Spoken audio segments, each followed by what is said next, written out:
جب انہوں نے محسوس کیا کہ مولانا فضل الرحمان صاحب قابو نہیں آ رہے تو انہوں نے مولانا فضل الرحمان صاحب کو بلیک میل کرنے کی کوشش کی. بلیک میل اس سینس میں کوشش کی کہ ان کے سینیٹرز کو اغوا کر لیا، نمبر 1. نمبر 2، ان کے ارکان اسمبلی سے، ارکان پارلیمان سے رابطے کیے، ان کی قیمتیں لگائیں. انہوں نے مولانا فضل الرحمان صاحب کو بتا دیا کہ جناب یہ سب کچھ ہو رہا ہے، اور اس کے بعد پھر رات مولانا فضل الرحمان صاحب نے سیدھی سیدھی دھمکی دے دی اور کہا کہ جناب یہ تو نہیں ہو سکتا. کل پھر سینٹ میں بھی، قومی اسمبلی میں بھی یہ بات ان کو ریپیٹ کیا گیا، اور دو ٹوک انداز میں مولانا فضل الرحمان صاحب نے کہا، مولانا غفور حیدری صاحب نے کہا، مولانا عطاء الرحمان صاحب نے کہا کہ بھئی اس طرح سے معاملات آگے نہیں بڑھیں گے. اور جب ان کو پتہ چلا، کیونکہ اب مولانا فضل الرحمان صاحب نے کہا سب سے پہلے تو ہمارے بندے واپس کریں، ہم نے 63A والا جو لیٹر ہے وہ جاری کر دیا ہے،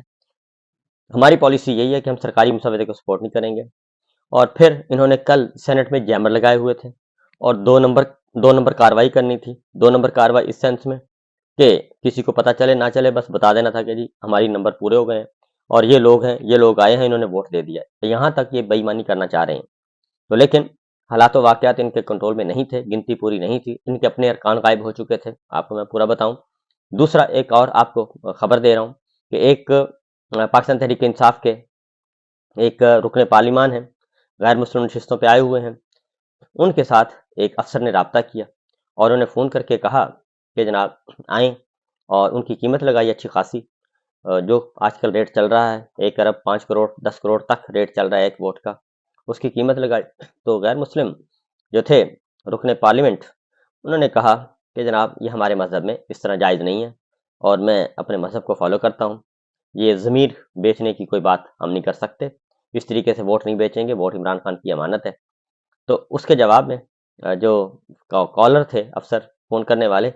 انہوں نے کہا کہ جی یہ ہمارے مذہب میں بھی ناجائز ہے اور اس لیے مجبوری ہے، لیکن تو آپ اس طرح کریں، ایک دفعہ جو ہے اس کو میں بھی اس کو ہے غلط، لیکن میں بھی اس کو مجبوری کے عالم میں کر رہا ہوں، آپ بھی ایک دفعہ اس کو کر لیں. تو یہ سارا کچھ کیا، لیکن وہ ظاہر ہے سودا نہیں ہو سکا اور وہ رکن پارلیمنٹ نے جو کہ غیر مسلم ہے وہ بکنے سے انکار کر دیا. تو یہاں تک یہ ان کو شرمناک حد تک باتیں آ رہی ہیں، اس طریقے سے لوگوں کو خریدا جا رہا ہے. اب بات تو یہاں تک تھی، لیکن مولانا فضل الرحمان صاحب پھر اس کے بعد سینٹ کا اجلاس، وہ سارا کچھ آپ کے علم میں ہے، پچھلا ولاگ ضرور سن لیجیے گا. تو بات نہیں بن رہی. تو اگلا مرحلہ جو ہے وہ یہ تھا کہ دوسری جانب جو سب سے بڑی مصیبت آن پڑی ہے، تو یہ سرکاری مسودے میں مولانا فضل الرحمان صاحب کے مسودے میں کچھ بھی نہیں تھا. اب پیپلز پارٹی اور مسلم لیگ نواز دونوں، بلاول صاحب اور شہباز شریف صاحب اور زرداری صاحب اور نواز شریف صاحب، اب یہ دونوں مل کر کھیلنا چاہ رہے ہیں اور یہ کہتے ہیں کہ جی اب ہم بندے اٹھائیں گے، ووٹ خریدیں گے، زبردستی کریں گے، کیونکہ ہمارے پاس تو یہی آپشن ہے اور اس کے علاوہ تو کوئی آپشن نہیں ہے. تو یہ انہوں نے مولانا کو بھی آنکھیں دکھائیں اور پی ٹی آئی کو تو دکھا ہی رہے ہیں، ان کے لیے تو زندگی عذاب بنائی ہوئی ہے. تو اس کے بعد رات گئے، پھر اگین دوسری رات بھی یہ رات ہے، یہ بھی رات جاگ کے گزاری، اور بلاول بھٹو اسلام آباد سے حیدرآباد سے واپس پہنچ کے سیدھے مولانا فضل الرحمان صاحب کے پاس گئے. اس سے پہلے مولانا فضل الرحمان صاحب کے ساتھ پاکستان تحریک انصاف کے وفد کی ملاقات ہوئی اور انہوں نے ملاقات کی، اور اس میں طے ہوا کہ جب تک عمران خان صاحب کے ساتھ کوئی بات چیت نہ ہو جائے اس وقت تک ہم آگے نہیں بڑھ سکتے. مولانا فضل الرحمان صاحب نے اس بات کو کنفرم کیا اور ان کا بالکل یہ بات درست ہے، ہونا بھی یہی چاہیے کہ آپ کو عمران خان سے اپروول لینی پڑے گی اور لینی چاہیے. تو انہوں نے مولانا فضل الرحمان صاحب نے اس بات کو حکومت تک پہنچایا اور انہوں نے کہا کہ ٹھیک ہے جی ہم ملاقات کروا دیتے ہیں، لیکن پاکستان تحریک انصاف نے واضح طور پر کہا ہے کہ ہم نے حکومت سے کوئی ریکویسٹ نہیں کی کسی قسم کی. مولانا فضل الرحمان صاحب سے بات کی تھی اور نہ ہی حکومت سے ہم ریکویسٹ کریں گے کہ ہماری ملاقات اہتمام کروائی جائے، یہ اب ٹائم گزر چکا ہے. لہذا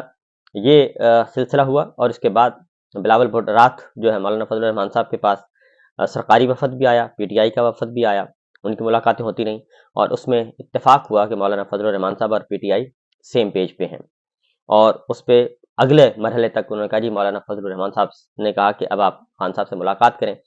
اس کے لیے 5 رکنی وفد تیار ہو چکا ہے اور اس کی ملاقات ہے آج 8 بجے، اور جب تک آپ یہ سن رہے ہوں گے اس وقت تک انتظار کیا جا رہا اس ملاقات کے نتیجے. اور یہ ملاقات ابھی کروانی بھی ہے یا نہیں کروانی، یہ ظاہر ہے یہ بتائیں گے کہ ابھی تک گورنمنٹ سوچے گی کہ کروانی چاہیے یا نہیں کروانی چاہیے، کروانے میں فائدہ ہے یا نہ کروانے میں فائدہ ہے، لیکن بالکل ایک بند گلی میں گورنمنٹ ہے، بند گلی میں اپوزیشن نہیں ہے۔ اپوزیشن کے لیے بہت سارے راستے ابھی تک موجود ہیں، بہت سارے فورمز موجود ہیں، اور اپوزیشن کو بہت زیادہ انٹرنیشنل سپورٹ مل رہی ہے۔ انسانی حقوق کی تنظیمیں جو ہیں وہ میدان میں آ چکی ہیں، انہوں نے بھی جسٹس منصور علی شاہ صاحب کا راستہ روکنے اور سپریم کورٹ اور عدلیہ کو حکومتی کنٹرول میں کرنے کی مذمت کی ہے، اور اس کے بعد اقوام متحدہ نے بھی اس کو اپوز کیا ہے، اور آزاد عدلیہ اور بنیادی حقوق کی پامالی، اس پہ اقوام متحدہ بھی متحرک ہو گئی ہے۔ اور آلریڈی ایک اور ایونٹ چل رہا ہے، اور وہ ہے عاصم منیر صاحب کے بارے میں، اور وہ بھی ایک کمپین چل رہی ہے امریکہ میں۔ تو بہت سارے مسائل و افکار جو ہیں اس میں ہماری اسٹیبلشمنٹ، ملٹری لیڈرشپ مصیبت میں ہے، اور حکومت جو کہ ناجائز حکومت ہے، مینڈیٹ چور، وہ مصیبت میں ہے۔ لہٰذا جو اگر ہم تجزیہ کریں تو ون ون پوزیشن اپوزیشن کے پاس ہی ہے، مولانا صاحب کے پاس رہے گی، عمران خان صاحب کے پاس رہے گی، اور جو اپوزیشن اتحاد ہے ان کے پاس رہے گی۔ حکومت کے پاس تو صرف سوائے بدنامی کے اور کچھ نہیں ہے۔ سیکنڈلی سردار اختر مینگل صاحب پہنچ چکے ہیں اسلام آباد، لینڈ کر لیا انہوں نے، آ گئے وہ، اور وہ بھی اب اپنے ارکان کی بات سنیں گے، ان سے بات کریں گے، اور جو ان کو لاوارث سمجھ رہے تھے تو سردار اختر مینگل صاحب ان سے بات کریں گے۔ اور اس بات کا بھی امکان موجود ہے کیونکہ 2 سینیٹرز ان کو خریدنے کی کوشش کی جا رہی تھی، دھمکایا جا رہا تھا، بلیک میل کیا جا رہا تھا، تو لہٰذا وہ بھی اب باقاعدہ طور پہ اپنی پارٹی کے بارے میں پوائنٹ آف ویو دیں گے، اور وہ جو ووٹ جن پہ نظر لگائے ہوئے تھے وہ ووٹ بھی شاید اب ان کو نہ مل سکے سردار اختر مینگل صاحب کے، کیونکہ ان کے پاس ہے آپشن کہ وہ اپنے ریزگنیشن جو ہیں بقیہ ارکان کے بھی سبمٹ کروا سکتے ہیں، اور اس سارے پروسیس سے، پارلیمنٹری پالیٹکس سے اپنے آپ کو وہ باہر کر سکتے ہیں۔ یہ ایک خطرناک رجحان ہے کہ جو وفاق پہ یقین رکھنے والے رہنما ہیں، وفاق پہ یقین رکھنے والی علاقائی جماعتیں ہیں، وہ باہر نکل رہی ہیں پارلیمنٹری پالیٹکس سے، تو یہ اچھی علامت نہیں ہے کسی بھی صورت میں۔ تو بہرحال دوسری جانب جی جو ان کو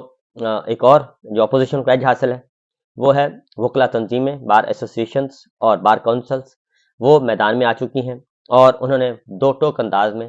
میسج کنوے کر دیا ہے کہ چیف جسٹس 26 اکتوبر کو اگر کوئی ہوگا تو وہ ہوں گے جسٹس منصور علی شاہ صاحب۔ اس کے علاوہ کسی اور چیف جسٹس کو ہم قبول نہیں کریں گے۔ سینیورٹی کا اصول برقرار رہے گا۔ وکلا تنظیموں نے جو یہ کرنے چاہ رہے تھے کہ جی آپ ٹاپ 3 یا ٹاپ 5 کریں، اور وہ پینل جائے گا، پینل میں سے پھر ڈیسائیڈ ہوگا۔ جسٹس منصور علی شاہ صاحب بھی نہیں قبول، جسٹس منیب اختر صاحب بھی نہیں قبول، جسٹس یاحییٰ آفریدی صاحب پہ 50-50 گارنٹیاں دے دیں تو پھر ٹھیک ہے جی وہ آ سکتے ہیں، یا پھر جسٹس امین صاحب ہوں گے اور جسٹس مندوخیل۔ تو حامد خان صاحب نے 2 ٹوک انداز میں کہہ دیا ہے۔ حامد خان صاحب کو آپ ذرا ذہن میں رکھیے گا کہ وہ صرف پی ٹی آئی نہیں بلکہ پاکستان کی جو وکلا برادری ہے ان کا جو حامد خان صاحب پروفیشنل گروپ جو ہے وہ جانا مانا ہے، اور ان کی میجورٹی ہے، اور تمام بار ایسوسیشنز، بار کونسلز، خواہ وہ اسلام آباد کی ہیں، سندھ کی ہیں، پنجاب کی ہیں، بلوچستان کی ہیں، اور اسلام آباد کی ہیں، وہ سب کے سب ڈٹ کر پشاور کی ہیں، وہ سب کے سب اس وقت جسٹس منصور علی شاہ صاحب کے ساتھ کھڑے ہیں، اور انہوں نے پیغام دیا ہے کہ ہمیں کوئی چمچہ چیف جسٹس نہیں چاہیے جو حکومت کا چمچہ ہو۔ لہٰذا یہ جو کچھ بھی کرنا چاہ رہے ہیں، یہ آئینی ترامیم اگر لے کے آئے اور ووٹوں کی خرید و فروخت سے انہوں نے یہ سارا کچھ کیا، تو پھر ہمارے پاس ایک ہی راستہ ہے، اور وہ ہے کہ افتخار چودھری صاحب کی طرح جیسی تحریک چلی تھی اس سے کئی گنا زیادہ شدت کے ساتھ ہم تحریک چلائیں گے اور آگے بڑھیں گے۔ لہٰذا یہ جو بحران ہے بلاول بھٹو صاحب نے خود تسلیم کر لیا کہ جناب اب ہمارے پاس اس کے علاوہ کوئی آپشن نہیں ہے کہ ہم ووٹ خریدیں، منڈیاں لگائیں، خرید و فروخت کریں، کروڑوں روپیہ، اربوں روپیہ خرچ کر کے ہم آئین توڑیں۔ اس کے علاوہ ان کے پاس کہا جی ہمارے پاس نہیں ہے آپشن، اگر جے یو آئی اور پی ٹی آئی ہمیں سپورٹ نہیں کرتے تو پھر ہم یہ کام کریں گے۔ اوپنلی انہوں نے کہہ دیا اور جلسہ عام میں کہہ دیا۔ میرا خیال ہے کہ یہ سارٹ سنبھال کے رکھ لینا چاہیے، کل کو جب سپریم کورٹ میں یہ سارا معاملہ جائے گا تو بلاول بھٹو کی یہ تقریر حیدرآباد میں وہ بہت کام آئے گی، اور بتایا جائے گا کہ انہوں نے ترمیم کیسے منظور کروائی، ضمیر خرید کر، بے ضمیروں کو اغوا کر کے، خواتین کو، بیٹیوں کو، بہوؤں کو، ان کو اغوا کر کے سب کچھ کروایا گیا۔ تو سچویشن ابھی تک پاکستان کے حق میں ہے. مورل آپ نے دیکھنا ہے آئینی قانونی جمہوری اعتبار سے انٹرنیشنل سپورٹ مل رہی ہے، اقوام متحدہ سے مل رہی ہے، بنیادی انسانی حقوق کی تنظیمیں میدان میں آ چکی ہیں، اور جو غیر سرکاری تنظیمیں پاکستان میں کام کر رہی ہیں وہ بھی حرکت میں آئی ہوئی ہیں. سب اپنا اپنا پوائنٹ آف ویو دے رہے ہیں، اور سب کے سب اس ناجائز حکمرانوں کو اور ناجائز پارلیمان کو جو آئین توڑنا چاہتے ہیں ان کو اپوز کر رہی ہیں. یہ ایک بہت بڑی کامیابی ہے. لیکن آخری آج فیصلہ آنا ہے جناب اڈیالہ جیل سے بھی. قیدی نمبر 804 وہ کیا کہنے والے ہیں، وہ بھی ایک دھماکہ خبر ہوگی، اس کا